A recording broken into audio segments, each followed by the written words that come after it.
All right, so let's get right into it. When we talk about Nine Inch Nails, we're not really talking about a band in the traditional sense.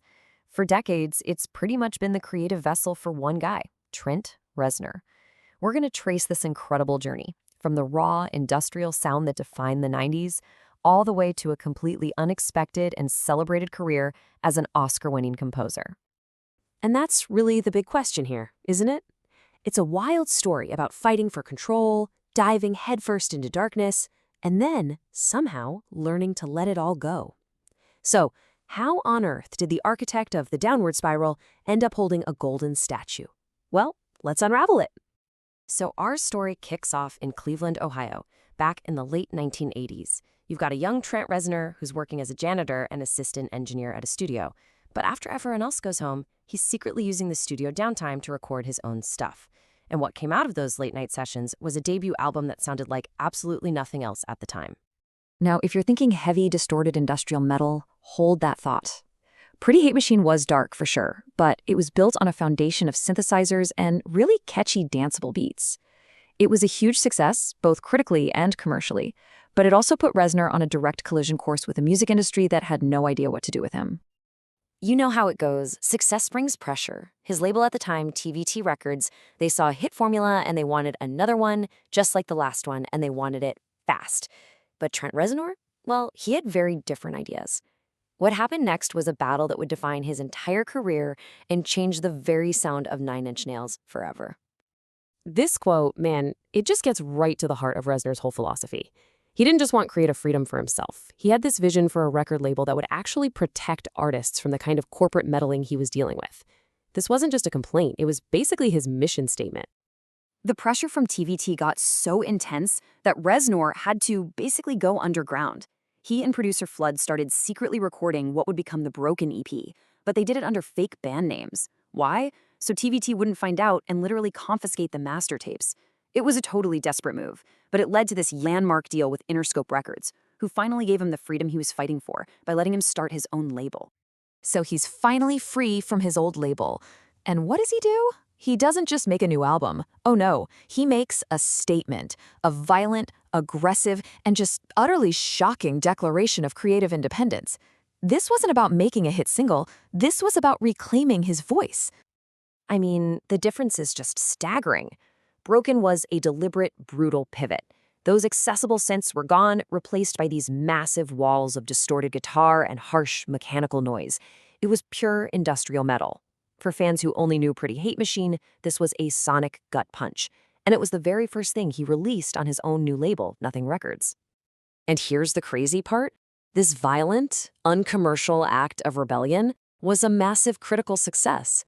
It didn't just get his creative vision out there, it won him 2 Grammy Awards for Best Metal Performance. Reznor proved that his instincts were not only right for him, but they were celebrated by the industry he was fighting against. Okay, so he's got his freedom, his new sound is a certified hit, and now Reznor sets out to create his masterpiece. And to do that, he chose a recording location that was every bit as dark and infamous as the music he was about to make. Now, at first glance, that's just an address. But for anyone who knows their American true crime history, that address carries a very chilling weight. And this is where the next and arguably most famous chapter of the Nine Inch Nails story begins. Yep, Reznor rented the house where actress Sharon Tate and 4 other people were murdered by the Manson family back in 1969. He built a studio right there, provocatively named it Le Pig, after a word written in blood at the scene, and started recording the downward spiral. The decision was, let's just say, extremely controversial. But this wasn't just some shock value stunt for Reznor. A chance meeting with Sharon Tate's sister, Patty, completely changed his whole perspective. She came up to him and simply asked if he was exploiting her sister's death for his own art. And that question just hit him. It forced him to confront the real human tragedy behind the myth. He said it was a profound moment that made him see the house and what he was doing there in a totally new light. And out of that dark, complicated, and controversial space came an album that became an absolute cultural phenomenon. The Downward Spiral was a massive commercial success. It debuted at #2 on the Billboard charts, solidifying Nine Inch Nails as one of the most important and formidable musical forces of the 1990s. So, with the wild success of the Downward Spiral, Reznor was finally in a real position of power. And true to that mission statement he had years before, he used that power to build his own empire, Nothing Records, creating a safe haven for other artists who just didn't fit the typical corporate mold. So, Nothing Records operated as what's known as a vanity label. Basically, it was backed by the financial power of Interscope, but Reznor had the keys to the creative kingdom. He had the freedom to sign and produce artists he believed in, giving them the kind of artistic control he had to fight tooth and nail for. And who was one of his very first signings? A completely unknown and incredibly provocative artist out of Florida. Reznor saw a kindred spirit in him and took him under his wing, becoming a mentor and a producer for a young Marilyn Manson. And under Reznor's direction, Nothing Records became a genuine cultural force. He didn't just sign Manson, he produced his debut album, Portrait of an American Family. He also curated the absolutely groundbreaking soundtrack for Oliver Stone's movie Natural Born Killers, weaving music and dialogue and sound design together in a way that really had never been done before. But believe it or not, the most profound transformation was still to come. And it all started with a single song from the Downward Spiral, a quiet, devastatingly sad track that would go on to have a life that Reznor could have never, ever imagined.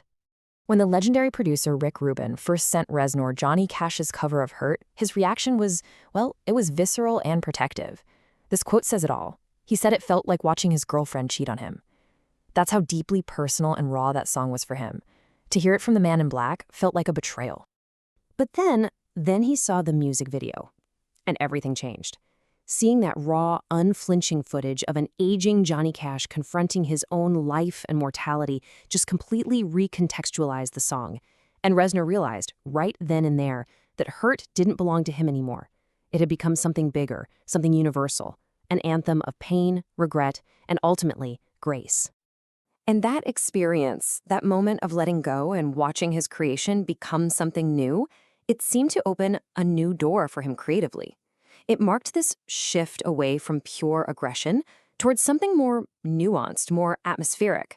And that led him to collaborate more deeply with Atticus Ross, who would eventually become an official member of Nine Inch Nails and his partner in a career move nobody saw coming, scoring films.